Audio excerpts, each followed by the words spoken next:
Muy buenas, mis queridos fortuneros, mis queridas fortunatas y mis queridos miembros. ¿Cómo va eso? Hoy tengo pensado leerles la primera parte de un relato de Howard Phillips Lovecraft. Así que, sin dar más dilaciones, empecemos. Los sueños de la casa de la bruja. Primera parte. Walter Hillman no sabía si fueron los sueños los que provocaron la fiebre o si fue la fiebre la causa de los sueños. Detrás de todo se agazapaba el horror lacerante y mojoso de la antigua ciudad y de la execrable buhardilla donde escribía, estudiaba y luchaba con cifras y fórmulas cuando no estaba dando vueltas en la mezquina cama de hierro. Sus oídos se estaban sensibilizando de manera poco natural e intolerable, y ya hacía tiempo que había parado el reloj barato de la repisa de la chimenea, cuyo tic-tac había llegado a parecerle como un tronar de artillería. Por la noche, los rumores de la ciudad oscurecida, el siniestro corretear de las ratas en los endebles tabiques y el crujir de las ocultas tablas de la centenaria casa bastaban para darle la sensación de varaunda.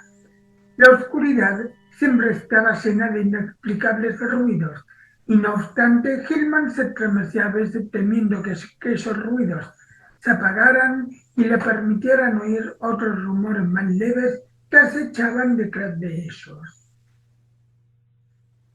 Se encontraba en la inmutable ciudad de Arkham, llena de leyendas, tapiñados tejados a la holandesa que se tambaleaban sobre desvanes donde las brujas se ocultaron de los hombres del rey en los oscuros tiempos coloniales, y en toda la ciudad no había un lugar más empapado en recuerdos macabros que el desván que albergaba a Hillman, pues precisamente en esta casa y en ese cuarto se había ocultado Kessia Mason, cuya fuga de la cárcel de Salem continuaba siendo inexplicable. Aquello ocurrió en 1692. El carcelero había enloquecido y desvariaba acerca de algo peludo, pequeño y de blancos colmillos que había salido corriendo de la celda de Kessia, y ni siquiera Cotton Mather pudo explicar las curvas y ángulos dibujados sobre las grises paredes de piedra con algún líquido rojo y pegajoso. Posiblemente Hillman no debiera haber estudiado tanto. El cálculo no euclidiano y la física cuántica bastan para violentar cualquier cerebro, y cuando se los mezcla con tradiciones folclóricas y se intenta rastrear un extraño fondo de realidad multidimensional detrás de las sugerencias espantosamente crueles de las leyendas góticas y de los fantásticos susurros junto a una esquina de chimenea, apenas puede esperar encontrarse completamente libre de una cierta tensión mental. Hillman era de Haverhill, pero solo después de haber ingresado en el colegio universitario de Arkham, empezó a asociar sus conocimientos matemáticos con las fantásticas leyendas de la magia antigua. Algo había en el ambiente de vieja ciudad que actuaba oscuramente sobre su imaginación. Los profesores de la Universidad de Miskatonic le habían recomendado que fuera más despacio y habían reducido voluntariamente sus estudios en varios puntos. Además, le habían prohibido consultar los dudosos tratados antiguos sobre secretos ocultos que se guardaban bajo llave en la biblioteca de la universidad. Pero estas precauciones llegaron tarde, de modo que Hillman pudo obtener algunos terribles datos del temido Necronomicon de Abdullah al-Ghazalani, del fragmentario libro de Avon y del prohibido Unausprechlichen Kulten de von Humst, que correlacionó con sus fórmulas abstractas sobre las propiedades del espacio y la conexión de dimensiones conocidas y desconocidas. Sabía que su cuarto estaba en la antigua casa de la bruja. En realidad lo había alquilado por tal motivo. En los archivos del condado de Essex figuraban numerosos datos acerca del proceso contra Keisha Mason y lo que esta mujer había admitido bajo presión del tribunal de Osher y Terminar fascinó a Hillman hasta un punto realmente irrazonable.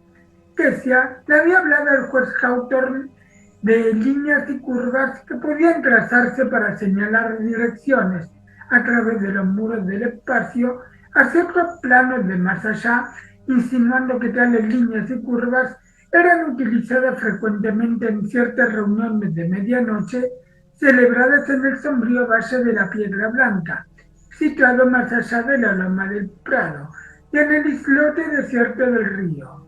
También había hablado del hombre negro, del juramento que se había prestado y de su nuevo nombre secreto, Nahab, tras lo cual trazó aquellas figuras en la pared de su celda y desapareció. Hillman creía cosas extrañas acerca de Kesia y sintió un raro estremecimiento al enterarse de que la casa en que había vivido la anciana seguía en pie después de más de 235 años. Cuando oyó los rumores que corrían por Arkham entre susurros acerca de la persistente presencia de Kesia en la antigua casa y en los estrechos callejones acerca de marcas irregulares como de dientes humanos observadas en ciertos durmientes de aquella y de otras casas, acerca de los gritos infantiles oídos la víspera del día de mayo y en el día de Todos los Santos, del hedor percibido en el ático del viejo edificio precisamente después de esos días temidos, y acerca de la cosa pequeña y peluda de afilados dientes que rondaba por la vieja casa y por la ciudad y acariciaba a la gente furiosamente con el hocico en las oscuras horas que preceden al amanecer, decidió vivir allí a toda costa. Una habitación resultaba fácil de obtener, pues la casa era impopular y difícil de alquilar, y desde hacía tiempo se dedicaba a alojamiento barato. No hubiera podido decir lo que esperaba encontrar allí, pero sabía que deseaba estar en aquel edificio donde alguna circunstancia había dado, más o menos repentinamente, a una vulgar anciana del siglo XVII un atisbo de profundidad en matemáticas tal vez más atrevidas que las más modernas elucubraciones de Planck, Heisenberg, Einstein y de Sitter. Estudió las maderas y las paredes de yeso en busca de dibujos crípticos en los lugares accesibles donde se había desprendido el empapelado, y al cabo de menos de una semana logró alquilar el ático del este en donde se decía que Kesia se había dedicado a la brujería.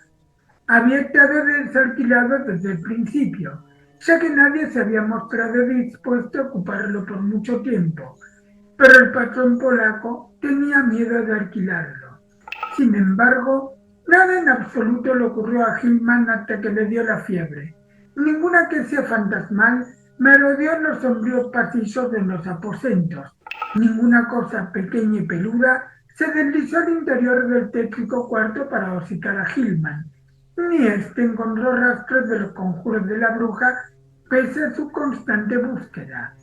Algunas veces paseaba por el oscuro laberinto de callejuelas sin pavimentar y que olían a mojo, donde las misteriosas casas pardas de ignota antigüedad se inclinaban, se tambaleaban y hacían muecas burlonas a través de las ventanas de pequeños cristales.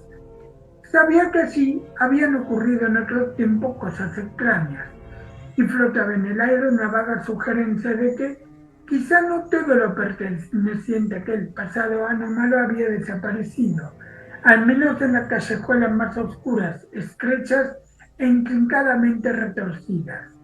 En 2 ocasiones remó también hasta el maldecido islote del río e hizo un croquis de los extraños ángulos descritos por las hileras de piedras grises cubiertas de crecido musgo que allí se alzaban y cuyo origen era oscuro e inmemorial. La habitación de Hillman era de buen tamaño pero de forma irregular. La pared del norte se inclinaba perceptiblemente hacia el interior, mientras que el techo, de poca altura, bajaba suavemente en igual dirección. Aparte de un evidente agujero correspondiente a un nido de ratas y los rastros de otros tapados, no había entrada ninguna, ni señales de que la hubiera habido, al espacio que debía de existir entre la pared inclinada y la recta pared exterior de la parte norte de la casa, aunque desde el exterior se veía una ventana que había sido tapiada en un tiempo muy remoto. El desván, situado encima del techo, que debía haber tenido inclinado el suelo, era asimismo inaccesible. Cuando Hillman subió con una escalera al desván lleno de telaraña que quedaba directamente encima de su habitación, encontró vestigios de una abertura antigua hermética y pesadamente cerrada con antiguos tablones y asegurada con fuertes estacas de madera, corrientes de la carpintería de los tiempos coloniales. Sin embargo, el casero, a pesar de sus muchos ruegos, se negó a permitirle investigar lo que había detrás de aquellos espacios cerrados. A medida que transcurría el tiempo, aumentó su interés por la pared y el techo de su cuarto, pues comenzó a adivinar en los extraños ángulos de la construcción un significado matemático que parecía brindar vagos indicios a su objetivo. La vieja hechicera podía haber tenido muy buenas razones para vivir en una habitación de extraños ángulos. ¿Acaso no desea haber traspasado los límites del mundo espacial conocido a través de ciertos ángulos? Su interés fue desviándose gradualmente de los espacios vacíos situados a otro lado de las paredes inclinadas, pues ahora parecía que la finalidad de tales superficies atañía al lado del cual se encontraba. La fiebre y los sueños comenzaron a principios de febrero. Durante algún tiempo parece que los extraños ángulos de la habitación de Hillman tuvieron sobre él un raro efecto casi hipnótico, y a medida que el sombrío invierno avanzaba, se encontró contemplando con creciente intensidad la esquina en donde el techo descendiente se unía con la pared inclinada.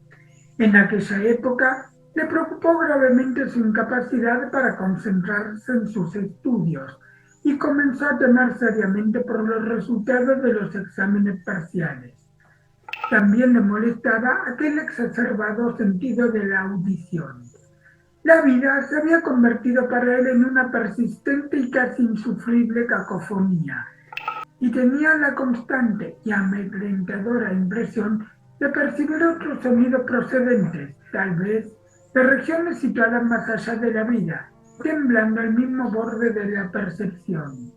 En cuanto a ruidos concretos, los peores eran los que hacían las ratas en los antiguos tabiques. A veces, su rascar parecía no solo furtivo, sino deliberado. Cuando llegaba desde más allá de la pared inclinada del norte, estaba mezclado con una especie de castañeteo seco, y cuando provenía del desván situado encima del techo inclinado, clausurado hacía más de un siglo, Hillman siempre se preparaba para lo peor, como si esperara algo horrible que solo aguardara su momento antes de bajar para aniquilarlo totalmente. Los sueños estaban más allá del límite de la cordura, y Hillman pensaba que era resultado conjunto de sus estudios de matemáticas y de sus lecturas sobre leyendas populares. Había estado pensando demasiado en las vagas regiones que, según sus fórmulas, tenían que existir más allá de las 3 dimensiones conocidas, y en la posibilidad de que la vieja Kessia Mason, guiada por alguna influencia imposible de conjeturar, hubiera encontrado la puerta de acceso a aquellas regiones. Los amarillentos legajos del juzgado del distrito que contenían el testimonio de aquella mujer y el de sus acusadores sugerían terriblemente cosas fuera del alcance de la experiencia humana, y las descripciones del frenético y pequeño objeto peludo que le hacía las veces de demonio familiar eran tan desagradablemente realistas, a pesar de ser increíblemente detalladas. Este ser, de tamaño no mayor que el de una rata grande, y al que la gente del pueblo llamaban caprichosamente Brown Jenkins, parecía haber sido fruto de un notable caso de sugestión colectiva, pues en 1692 no menos de 12 personas atestiguaron haberlo visto.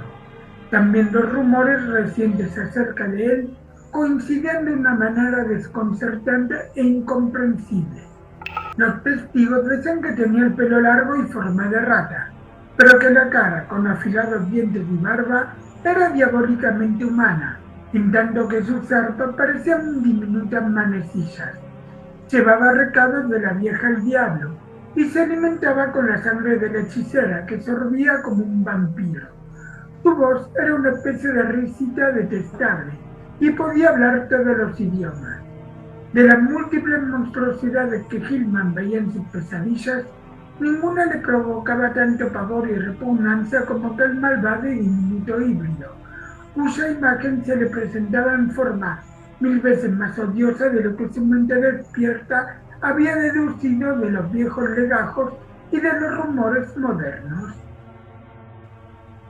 Las pesadillas de Hillman consistían por lo general en soñar que caía en abismos infinitos de inexplicable crepúsculo coloreado y lleno de confusos sonidos, abismos cuyas propiedades materiales y de gravitación Hillman ni siquiera podía concebir. En sus sueños ni caminaba ni trepaba, ni volaba ni nadaba ni reptaba, pero siempre experimentaba una sensación de movimiento, en parte voluntaria y en parte involuntaria. No podía juzgar bien acerca de su propio estado, pues brazos, piernas y torso siempre le resultaban imposibles de ver, desvanecidos en alguna clase de alteración de la perspectiva, pero percibía que su organización física y sus facultades quedaban transmutadas de manera mágica y proyectadas oblicuamente, aunque conservando una cierta grotesca relación con sus proporciones y propiedades normales. Los abismos no estaban vacíos, sino poblados de indescriptibles masas angulares de sustancia de colorido ajeno a este mundo, algunas de las cuales parecían orgánicas y otras inorgánicas. Algunos de los objetos orgánicos tendían a despertar vagos recuerdos dormidos, aunque no podía formarse una idea consciente de lo que burlonamente imitaban o sugerían. En los últimos sueños, empezó a distinguir categorías independientes en las que los objetos parecían dividirse y que suponían en cada caso una especie radicalmente distinta de normas de conducta y de motivación básica.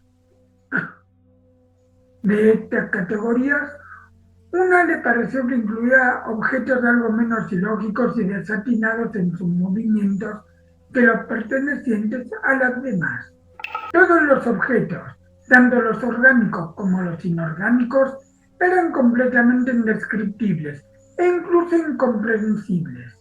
A veces Hillman comparaba a los inorgánicos a prismas, a laberintos, a grupos de cubos y planos, y a edificios ciclópeos, y las cosas orgánicas le daban sensaciones diversas, de conjuntos de burbujas, de pulpos, de ciempiés, de ídolos indios vivos y de intrincados arabescos deificados por una especie de animación ofidia. Todo cuanto veía era indescriptiblemente amenazador y terrible, y si uno de los entes orgánicos parecía, por sus movimientos, haberse fijado en él, sentía un terror tan espantoso y horrible que generalmente se despertaba sobresaltado. De cómo se movían los entes orgánicos, no podía decir más de cómo se movía él mismo. Con el tiempo observó otro misterio: la tendencia de ciertos entes a aparecer repentinamente procedentes del espacio vacío o a desvanecerse con igual rapidez. La confusión de gritos y rugidos que retumbaba en los abismos desafiaba todo análisis en cuanto a tono, timbre o ritmo, pero parecía estar sincronizada con vagos cambios visuales de todos los objetos indefinidos, tanto orgánicos como inorgánicos. Hillman experimentaba el continuo temor de que pudiera elevarse hasta algún grado insufrible de intensidad durante alguna de sus oscuras e implacables fluctuaciones. Pero no era en esta vorágine de alienación total cuando veía a Brown Shanky. Aquel horror abominable estaba reservado para ciertos sueños más ligeros y vívidos que lo saltaban inmediatamente antes de caer profundamente dormido. Hitman permaneció echado en la oscuridad, luchando para mantenerse despierto, cuando una leve claridad parecía relucir en torno a la centenaria habitación, revelando en una neblina violácea la convergencia de los planos angulados que de manera tan insidiosa se habían apoderado de su mente. El horror parecía salir del agujero de las ratas en el rincón y avanzar hacia él, deslizándose por las tablas del suelo combado, con una maligna expectación en su diminuto y barbado rostro humano. Pero, afortunadamente, el sueño siempre se desvanecía antes que la aparición se acercara demasiado a él como para acariciarlo con el hocico. Tenía los dientes diabólicamente largos, afilados y caninos. Hillman trataba de taponar el agujero de las ratas todos los días, pero noche tras noche los verdaderos habitantes de los tabiques roían la obstrucción, fuera lo que fuera. En una ocasión hizo que el casero clavara una lata sobre el orificio, pero a la noche siguiente las ratas habían abierto un nuevo agujero y al hacerlo habían empujado o arrastrado un curioso trocito de hueso.